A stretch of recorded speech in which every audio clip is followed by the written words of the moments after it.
सुमित्रा और कौशल्या, तभी तो परमात्मा मिलेगा।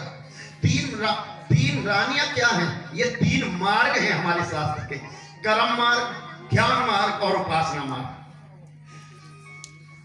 ज्ञान मार्ग की आचार्य माता कौशल्या है, कर्म मार्ग की आचार्य कैकेयी हैं और उपासना मार्ग की आचार्य मां सुमित्रा। राम कथा में समय मिलेगा तो आपको बताएंगे।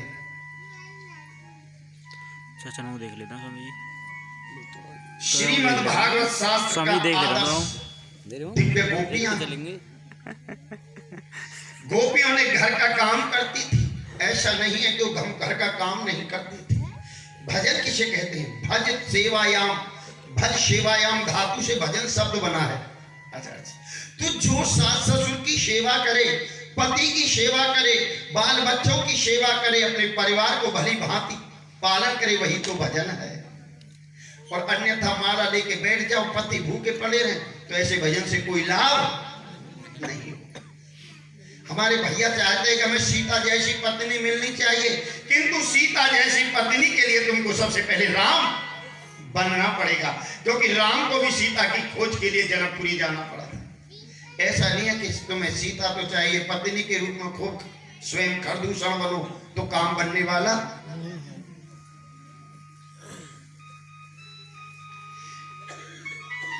तो देखा है परमात्मा के तीनों प्रकार के तापों से परमात्मा छुड़ाते। दूसरा चरण है श्लोक को, तापत्रय विनाशाय श्री कृष्णाय वयम।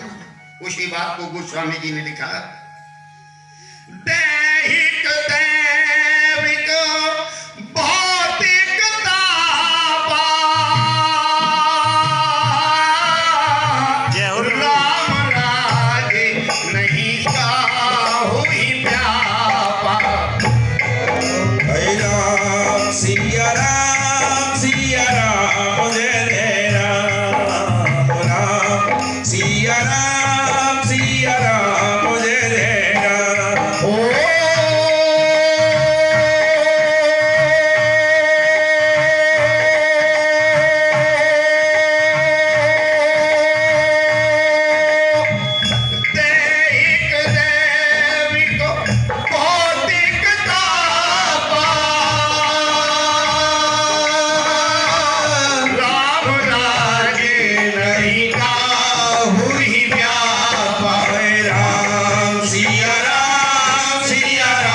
जय जय राम, राम सिया राम जय जय राम।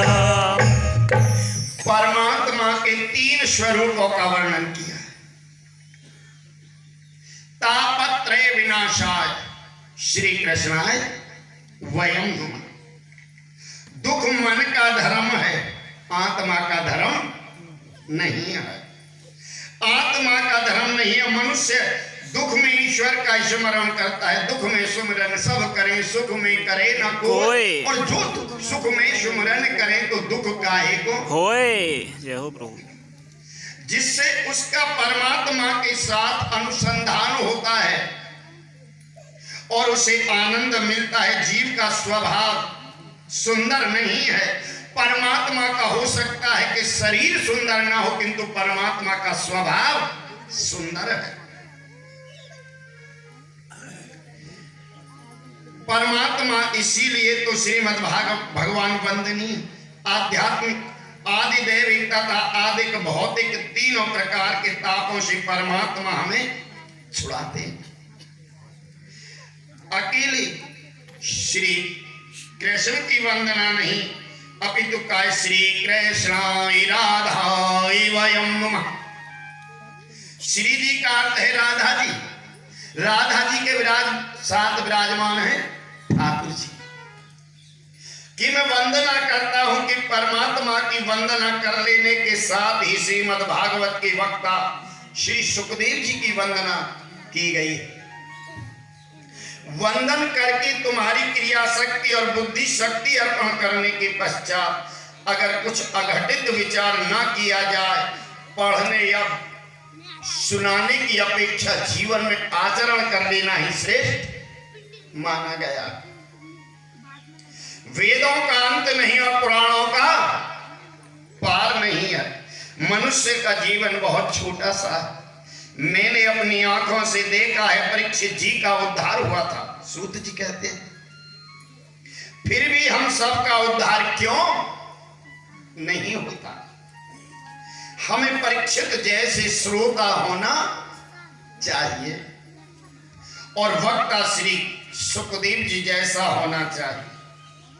तो 7 दिन की तो बात अलग रही, 7 मिनट में जीव का उद्धार हो सकता है। कब? जब बल्ब और लाइन दोनों क्लियर हो, और अगर एक चीज में फॉल्ट है तो फिर प्रकाश नहीं होगा। भागवत के भगवान इतने सरल हैं कि वो सबके साथ बोलने के लिए तैयार है। यदि हस्ति तदन यत्र यन्न हस्ति न कुत्रचित्। भागवत शास्त्र यह परिपूर्ण नारायण का ही तो स्वरूप है, अतिशय दिव्य है। लिखा है कि सत कर्म में विघ्न बहुत आते हैं, वीडियो क्लिपिंग चल रहा है। इसीलिए 7 दिन की कथा का क्रम बताया गया। अन्यथा सूत जी और सौनक आदि की कथा 1000 दिवस चली थी, ऐसा श्रीमद् भागवत में लिखा है। व्यास जी ने सर्वप्रथम गणेश जी नमाय कहकर के गणेश जी की वंदना की। भागवत में लिखा है कि 16 वर्ष तक सुखदेव जी माता के गर्भ में रहे। ज्ञानी पुरुष माया से सदा असंग रहते हैं, अतः वैष्णव भक्त माया में भी ईश्वर का अनुभव करते हैं, क्योंकि माया कौन है? ईश्वर की दासी है।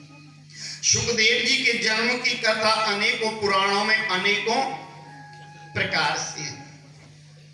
कुछ विद्वानों का मत है कि भगवान शंकर मां पार्वती को कथा सुना रहे थे, पीछे कंडा पड़ा था सुख का, उसमें जीभ पड़ चुका था, उसने कथा सुनी। माताएं गाती है ना बड़े प्रेम से, भूकरा दे रो तू था उमा की पड़ गई सो, तो हम पे नहीं आता। और कहीं लिखा है कि भगवान शंकर त्रिशूल लेकर के उसके पीछे पड़े तो सुखदेव जी की पत्नी के मुखार बिंदु में तोता पदार्पण कर गया और उनके गर्भ से सुखदेव जी का जन्म हुआ।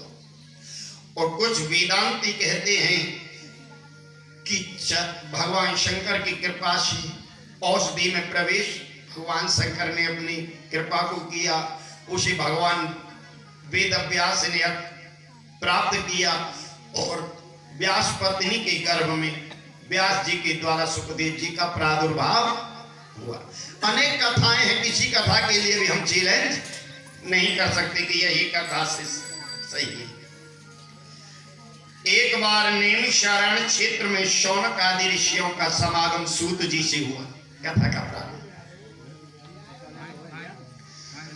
और शौनक जी ने सूत जी से कहा कि आज तक हमने कथाएं तो बहुत सुनी है, अब तक हम कथा का सार तत्व सुनना चाहते हैं। हमें अब कथा नहीं सुननी है, हमें कथाओं का सार सुनना है। अज्ञान ध्वांत विध्वंस कोटि सूर्य संप्रभ सूत्याहि कथा सारम मम कर्ण रसायनम। हे सूत जी, मेरे कानों को ऐसी कथा सुनाओ जो रसायन के समान हो, जो अमृत के समान हो। हमारी भगवान श्री कृष्ण में भक्ति दृढ़ हो, हमें कृष्ण की प्राप्ति हो जाए। जैसे मक्खन सबका सार है, वैसे ही सब का सार श्री भगवान कृष्ण। कृष्ण प्राप्ति शाश्वत साधनम तत्वना। ठाकुर जी को मक्खन बहुत प्रिय है, लाला को मक्खन प्रिय है, मक्खन का सार है, और परमात्मा सार भोगी है। आज तक बहुत से ग्रंथ पढ़े हैं, बहुत से ग्रंथों की कथा हमने सुनी है। हमारी अनेक ग्रंथों को पढ़ने से बुद्धि कुंठित हो गई है बुद्धि। हमारे भगवान श्री कृष्ण सार भोगी हैं, अतः सर्व कथाओं का सार तत्व सुनाने की कृपा करें। जीव प्रकृति के भोग छोड़े और परमात्मा श्री कृष्ण से मन जोड़े तो शिव और जीव एक हो जाते हैं। वेदांत छंदावली में लिखा है, मोक्ष है यदि चाहता, मोक्ष है यदि चाहता, विष सम विषय तजतात रे, आजर्व क्षमा संतोष सम दम पी सुधा दिन रात रे। संसार जलती आग है, संसार जलती आग है, इस आग से चट भाग कर अशांत शीतल देश में हो जा अजर, हो जा अमर। मरता तो शरीर है, आत्मा कभी भी नहीं मरती है। गीता में भगवान कह रहे हैं, मैं वांछो जीव लोके जीव भूत सनातन, तू तो सनातन है, फिर मरने का डर क्यों करता है, क्यों भय व्याप्त है तुझे। भागवत तो हमें जीना सिखाती है, मरना नहीं सिखाती। अतः सर्व कथाओं का सार सुनने की हमारी इच्छा है। जीव प्रकृति के भोगों को छोड़ दे और परमात्मा में मन लगा ले तो शिव और जीव एक बन जाए। भागवत मक्खन है, दूसरे शास्त्र तो दूध और दही जैसे। सारे शास्त्रों का सार रूप भगवान श्री कृष्ण